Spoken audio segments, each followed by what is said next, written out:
In 1967, karate becomes deadly. I'm Jason Horton, and this is Strange Year.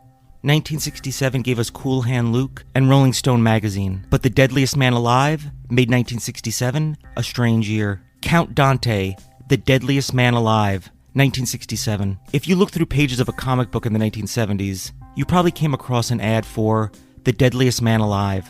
The ad stated he was the supreme master of the Black Dragon Fighting Society, and he sold a book, and for a mere $5, you could learn Dim Mak, aka the Death Touch. This is the strange tale of martial arts and con master, Count Dante. John Timothy Kean was born in Beverly, Chicago in 1939 to a very well-off Irish-American family. From a young age, John had the world at his fingertips. He started boxing at a young age, continued through high school before he joined the Marine Reserves, and then the Army, where he got his first taste of martial arts. And John was hooked. He got a black belt in karate and became a sensei himself before he became the Midwest director of the USKA, which is the United States Karate Association. John had bigger and better dreams though, so he left the association to help create the World Karate Federation. But he didn't like that either, so he founded another organization called the World Karate Federation. And at that point, John set his sights on reinventing martial arts itself. He had enough of all the ceremonies and traditions that are an integral part of most martial arts, and he wanted to focus more on making martial arts more straightforward, closer to minimum effort, maximum effect. He called this new type of martial arts the Dance of Death, and the idea was that if you learned all the steps of the Dance of Death, you would become the ultimate fighting master. With organizations and martial arts already reinvented and behind him, John had one last thing he needed to change before he'd become the ultimate fighting master himself.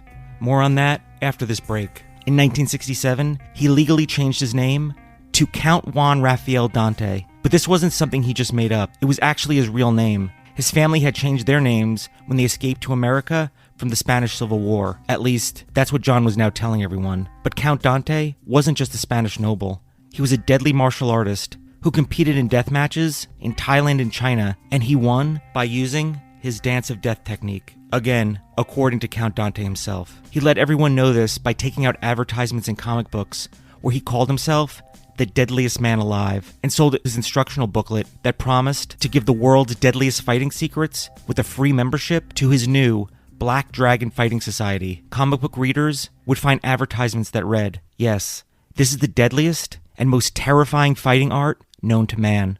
And without equal, its maiming, mutilating, disfiguring, paralyzing, and crippling techniques are known only by a few people in the world. An expert at Dim Mak could easily kill many judo, karate, kung fu, aikido, and gung fu experts at one time with only one fingertip pressure, using his murderous, poisoned hand weapons. Instructing you step by step through each move in this manual is none other than Count Dante, the deadliest man who ever lived." Whether Count Dante ever did take part in any death matches in Asia, we do know that he took part in the infamous Dojo Wars of the 1970s. On April 24th, 1970, Count Dante and a group of his students got together one evening to try to scare off some of the competition, and they went to the Green Dragon Society's Black Cobra Hall to show them what's what. They told them they were police officers that had to get inside, and then revealed who they truly were, and all hell broke loose. The storm didn't last very long, but it did leave one person dead. Dante's friend and fellow sensei, Jim Knevik, who was slashed by a sword in the brief battle. Everyone was taken to court to stand trial for Knevik's death, but ultimately, everyone was released without charges. It would be only 5 years later before Count Dante joined his friend. Count Dante died on May 25th, 1975, when the deadliest man alive passed away at the age of only 36, not in the middle of battle or another dojo storm, but in his sleep when an ulcer gave him internal bleeding.